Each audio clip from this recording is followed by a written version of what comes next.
Ecclésiaste, chapitre 12. Jeune homme, réjouis-toi dans ta jeunesse, livre ton cœur à la joie pendant les jours de ta jeunesse. Marche dans les voies de ton cœur et selon les regards de tes yeux. Mais sache que pour tout cela, Dieu t'appellera en jugement. Bannis de ton cœur le chagrin et éloigne le mal de ton corps, car la jeunesse et l'aurore sont vanité. Mais souviens-toi de ton Créateur pendant les jours de ta jeunesse, avant que les jours mauvais arrivent et que les années s'approchent, où tu diras, je n'y prends point de plaisir.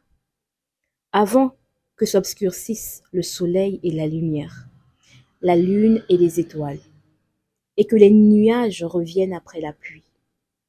Temps où les gardiens de la maison tremblent, où les hommes forts se courbent, où celles qui moulent s'arrêtent parce qu'elles sont diminuées, où ceux qui regardent par la fenêtre sont obscurcis, où les deux battants de la porte se ferment sur la rue, quand s'abaisse le bruit de la meule, où se lève au chant de l'oiseau, où s'affaiblissent toutes les filles du champ, où l'on redoute ce qui est élevé, où l'on a des terreurs en chemin, où l'amandier fleurit, où la sauterelle devient pesante, et où le capre n'a plus d'effet. Car l'homme s'en va vers sa demeure éternelle, et les pleureurs parcourent les rues.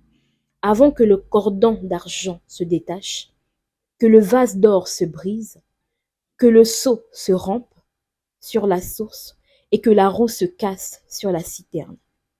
Avant que la poussière retourne à la terre comme elle y était, et que l'esprit retourne à Dieu qui l'a donné. Vanité des vanités, dit Ecclésiaste, tout est vanité.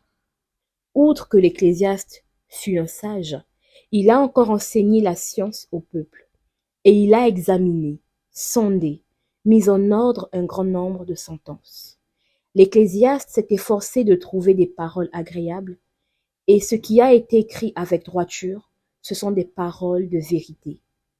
Les paroles des sages sont comme des aiguillons, et rassemblées en un recueil. Elles sont comme des clous plantés, donnés par un seul maître,